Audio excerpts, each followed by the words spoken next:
Ladies and gentlemen, gather round because we got a story to tell, a tale of horsepower, heart, and pure unadulterated triumph at Route 66 Raceway.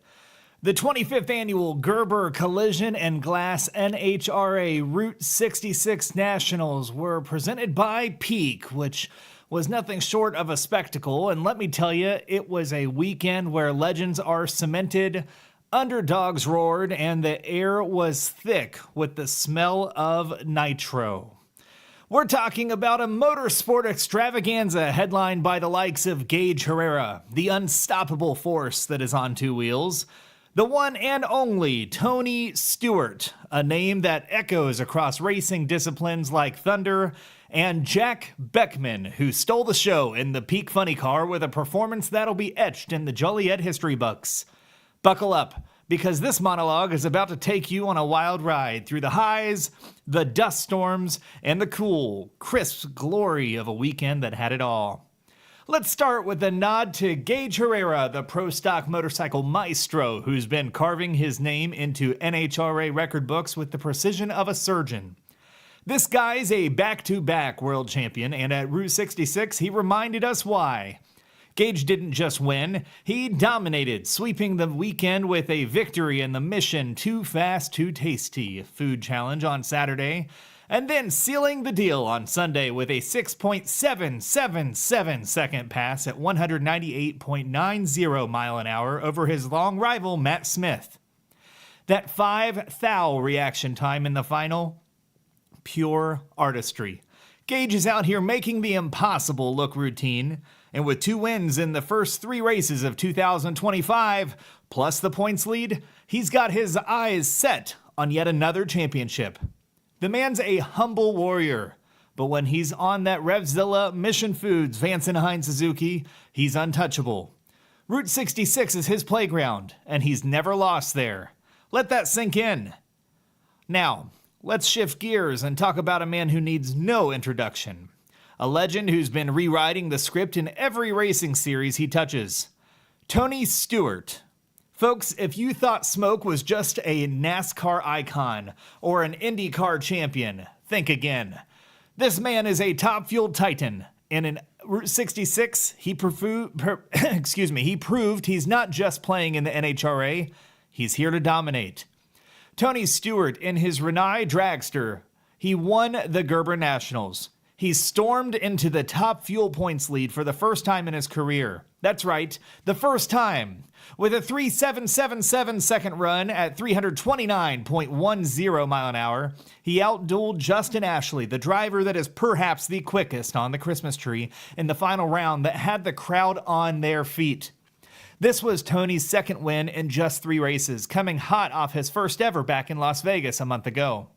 And 4 straight final rounds. A career best 367 with a 9 in qualifying. It's not a fluke, folks. This man and his team are flying on all cylinders. Let's brag on Tony for a minute because he deserves it. The guy's a 3-time NASCAR Cup Series champion, 4-time of just about everything else, and now he's out here schooling the best in NHRA Top Fuel. He took down Terry Totten, Sean Reed, and Steve Torrance just to get to Ashley, who, by the way, is no slouch.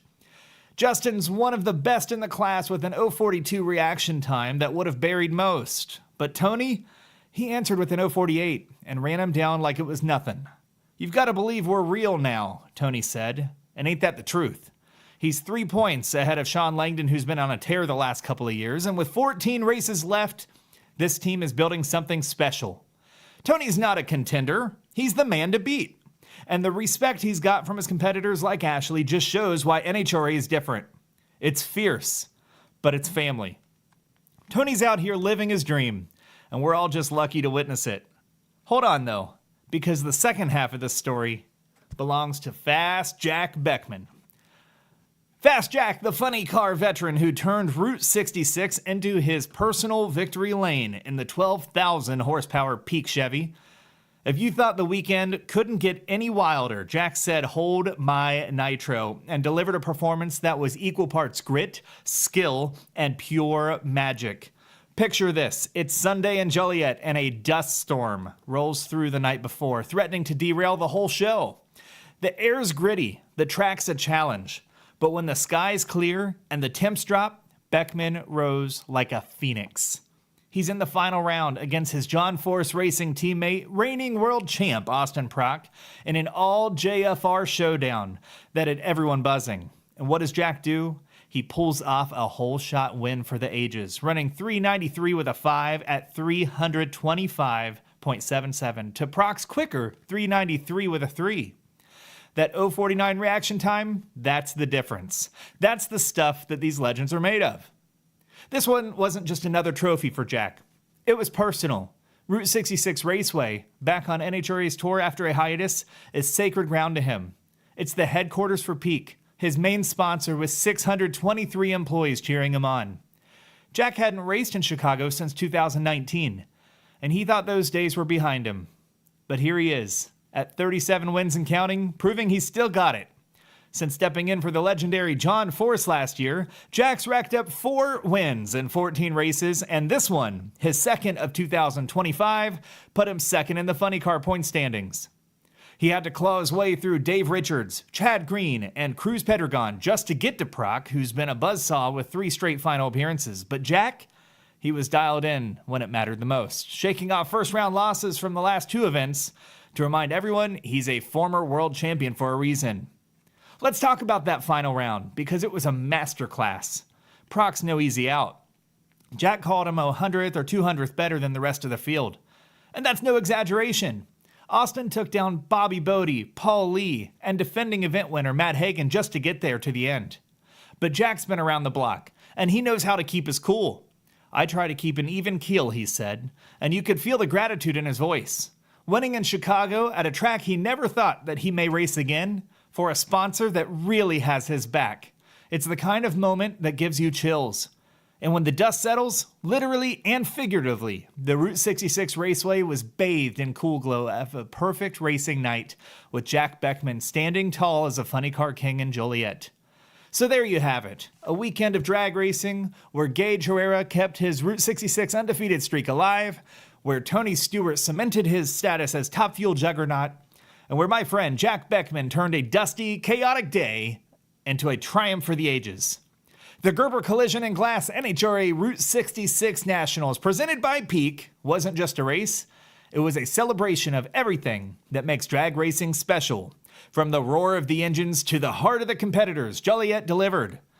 And these 3 champs made sure we'll be talking about this one for years to come. Now, who's ready for the NHRA New England Nationals? Let us know in the comments who you think will win.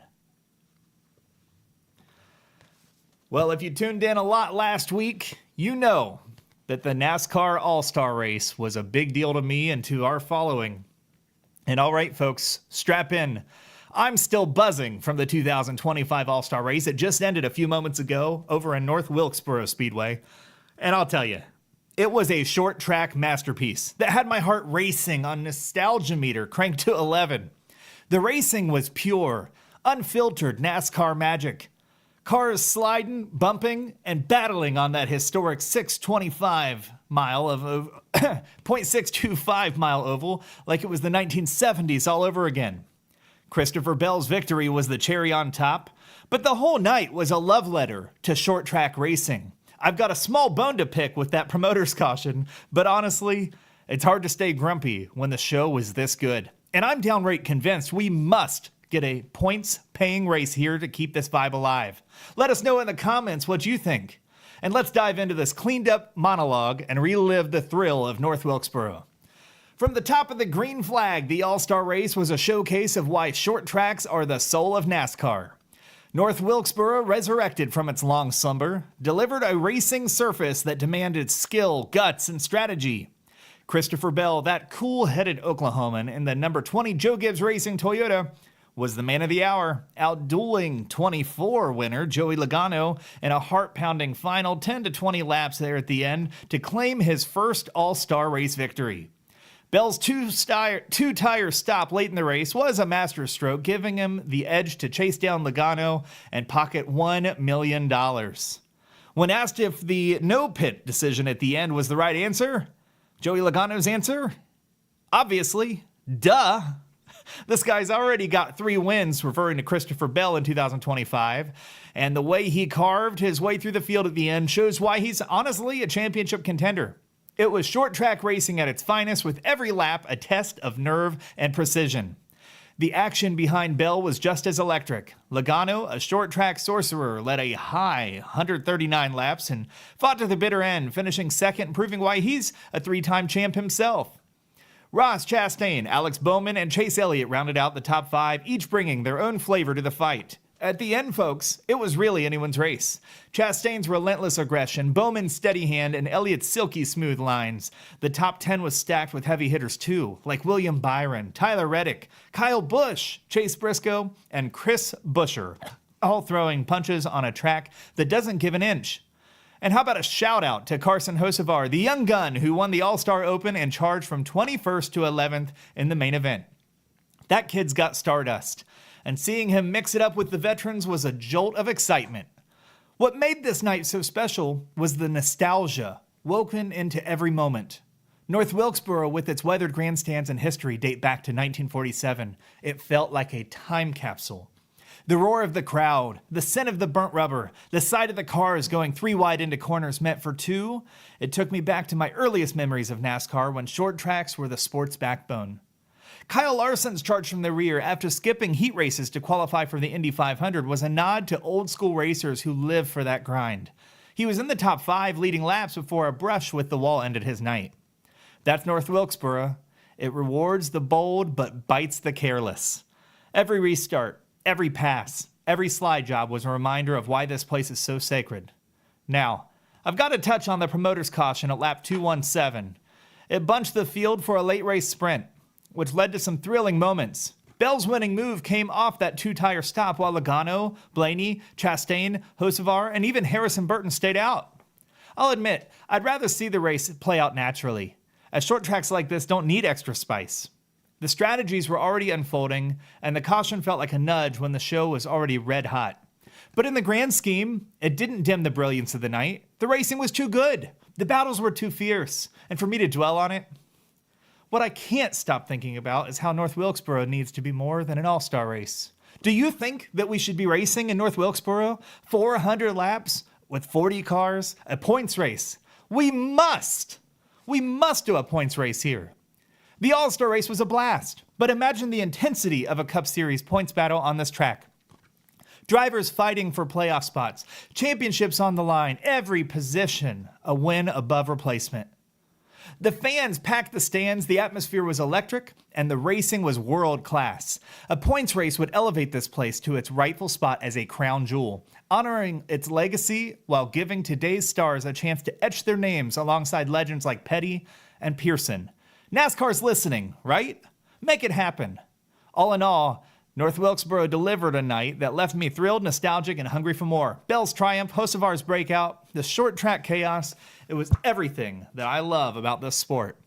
Sure, the promoter's caution wasn't my favorite moment, but it couldn't overshadow the magic of a track that's back and better than ever. With the Coca-Cola 600 at Charlotte up next, the 2025 season is hitting its stride.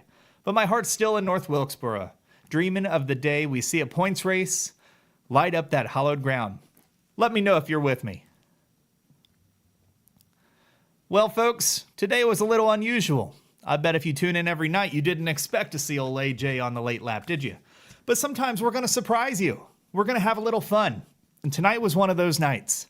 I want to say a great thank you to anybody that tuned in, anybody that's sharing, and to the over 50,000 people that celebrated our videos last week. As I say at the end of every great show, be kind to yourself, be kind to others, smile, be happy, and until then, take care. And to our friends in the South, sea amable consigo mismo. Sea amable con otros.